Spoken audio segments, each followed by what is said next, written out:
Танаас гарч байгаа энэ энерги аура, таны итгэл үнэмшил, таны далд бодол чинь таны эргэн тойрны хүмүүст нөлөөлж тэр хүмүүсийн бодлыг өөрчилж бас тэр хүмүүсийн шийдвэрт хүртэл нөлөөлж чаддаг гэж та бодоод үзтээ. Орвоо ертөнцийн таталцлын хууль яаж ажилдаг вэ гэхээр маш хүчтэй энерги аурaan давхцлыг үүсгдэг. Та нар маш энгийнээр бодоод үзээрэй. Бид нар хаяада нэг хүний талаар бодоод байх үед ч юм уу нэг зүйлийн талаар л ингээд бодоод байх үед тэр зүйл гів гинт ингээд амьдралд чинь таарах ч юм уу яг тэр бодож исэн хүн чинь тань руу залгах эсвэл та тэр хүнтэй гинт таарах ч юм уу тийм тохиолдол зөндөө байдаг. Юу гэсэн үг вэ гэхээр бид нар ерөөсөө нөгөө анзаараагүй байж байхдаа өөрөөсөө маш тийм нөгөө хүчтэй бодол хүчтэй энергийг хаяа гаргангууд яг тэр зүйл чинь одоо давхцлыг таны амьдралд үүсгээд ямар нэгэн зүйлийг яг тэрийг өөрийн чинь амьдралын энэ мөчөд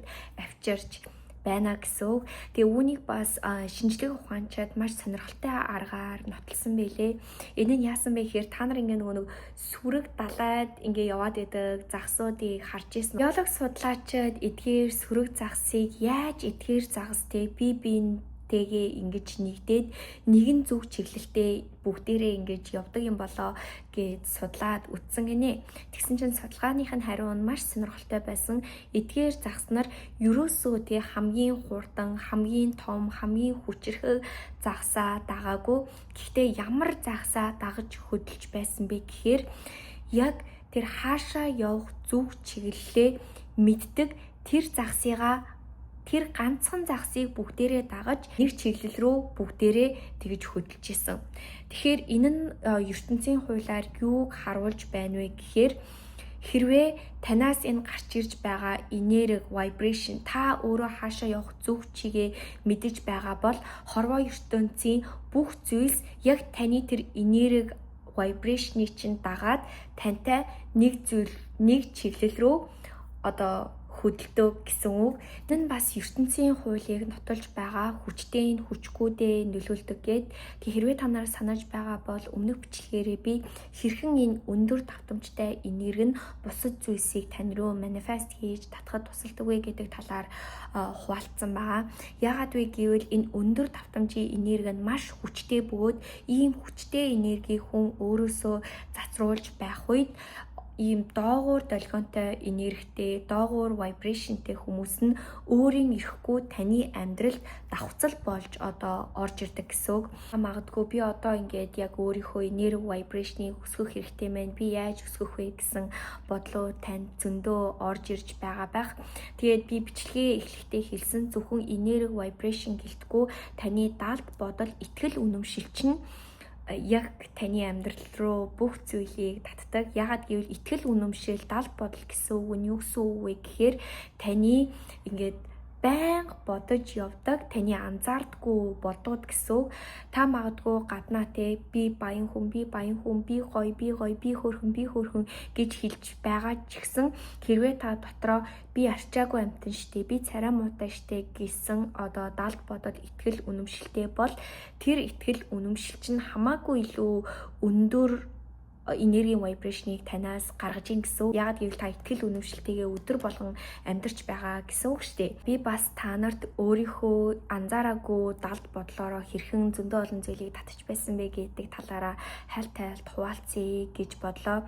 Ерөнхийдөө хүн ер нь өөрөө хаашаа явах юу хүсэж байгаа энэ чиглэлээ ер нь багасаа мэдчихэд юм шиг надад санагдсан. Би багасаа юу гэж ярьдаг байсан бэ гэхээр нэг кино үзсэн юм шиг байгаа. Тэр үед юу гоё харагдчихсан бэ гэхээр юм маш тийм амжилттай явж байгаа өөрийн гэсэн бизнестэй тийм хүчрхэг эмэгтэйчүүдийг хараад би яг ийм л эмэгтэй болондоо гэж нэг бодсон, нэг тийм бодол байдаг байсан байхгүй юу жоохон бахта. Тэгээд би хамгийн багын найзтайгаа юу гэж ярьдаг байсан бэ гэхээр надад хайр тийм чухал бишээ. Би зүгээр л маш гоё амжилттай тийм бизнес вумен болмоор байна гэж найзтайгаа ярьдаг байсан. Тэгсэн чинь манай тэр найз болохоор надад юу гэж хэлдэг байсан бэ гэхээр манай найз зөндөө олон тийм хайрын кино үзэх айгуу дуртай. Тэгээд би том болоод би зүгээр л ингээд гоё гэрлээд маш гоё тайван амьдрмаар байна гэж ярьдаг байсан. Тэгээ олон жилийн дараа бид хоёр одоо нэг их тэгэж харьцдаггүй. Гэхдээ нөгөө Facebook, Instagram-ны найзууд тахгүй юу? Тэгсэн чинь манай найз одоо яаж амьдарч байгаа вэ гэхээр цуглаанд явдаг. Тэгээд нөхөртөөгөө 2 хүүхэдтэй ингээ маш гоё тайван амгалан амьдардаг. Instagram, Facebook-ийн үзэнгүүд баян нөхөр хүүхдүүдтэйгээ зураг авсан, өглөөний цайгаа хамт ууж ийн, хамтдаа цуглаан руугаа явж ийн гэсэн тийм постууд оруулсан байдаг. Тэгээд дээрэс нь бас би аав ээжтэй баян юу гэж хэлдэг байсан бэ гэхээр би хизээж ямар нэгэн компанид орч юм уу хүний дор ажиллах бай. Би ерөөсөө тэгэж ажилламааргүй байна гэд энийг бол би бараг хүн болгонд ярьдаг байсан байхгүй юу. Тэгсэн чинь одоо миний хийж байгаа зүйл гэх юм бол яг өөрийнхөө бизнес зөндөө олон ийм зүйлс дээр ажиллаад явдаг. Тэгээд ер нь бол ингээд 9-5 цагийн ч юм уу компани доор бага цалинтай ажиллана гэдэг бол миний яг бүр хамгийн үзэн яддаг, тэгээд хийхийг хүсдэггүй зүйлүүдийн нэг. Дамжуулаад би юу хэлхийг хүсэж байгаа вэ гэхээр тийм болохоор өөртөө хийж ярьж байгаа зүйлдээ маш болгоомжтой хандараа гэж хэлмээр байна.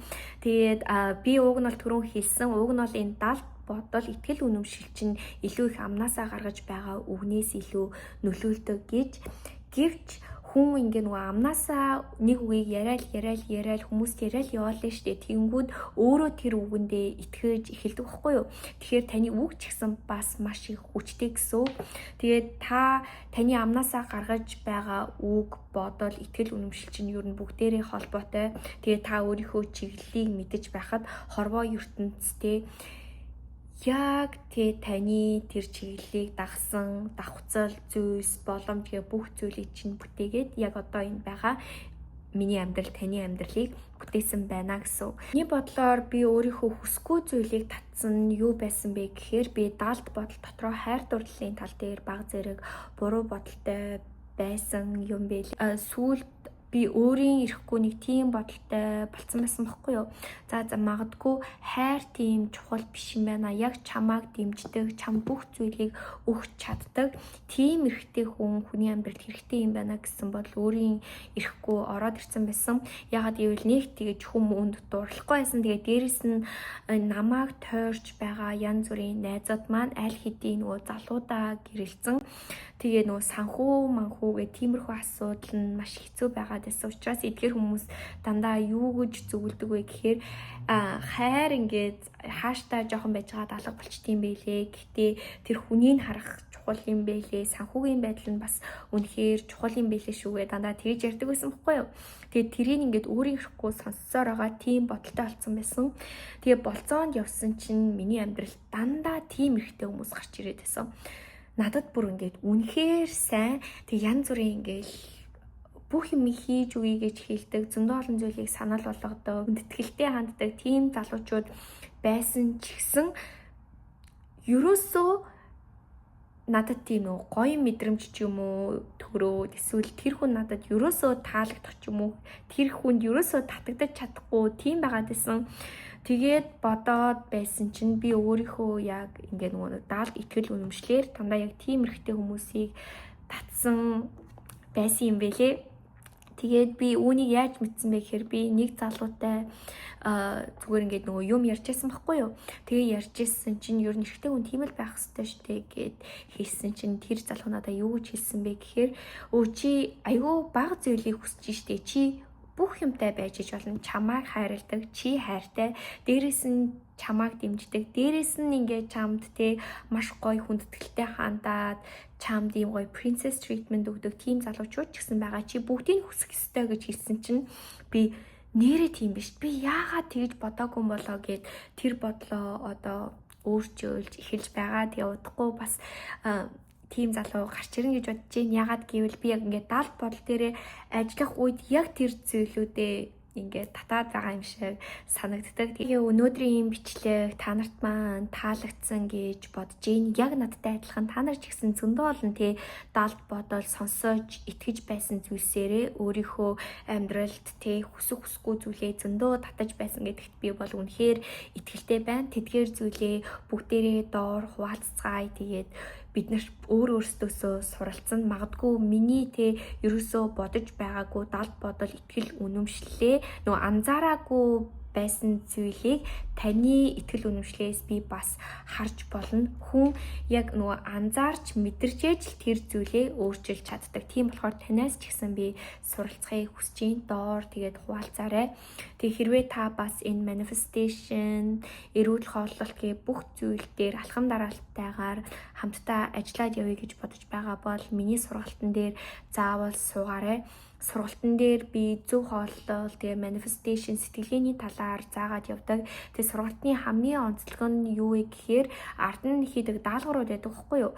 Бид нар ингээ нөгөө мэдээд анзаардаг ч гэсэн ардах даалгавруудын хийхгүй бол ерөөсөө тэр зүйлийг өөрчилж чадахгүй. Тийм болохоор та яг үнэхээр үйлдэл хий гэж бодож байгаа бол заавал миний сургалтанд суугаарай. Тэгээд өнөөдрийн бичлэг таалагдсан бол бас надад комент үлдээгээрэй. Дараагийн бичлэгээр дахиад уулзлаа. Түр баяртай.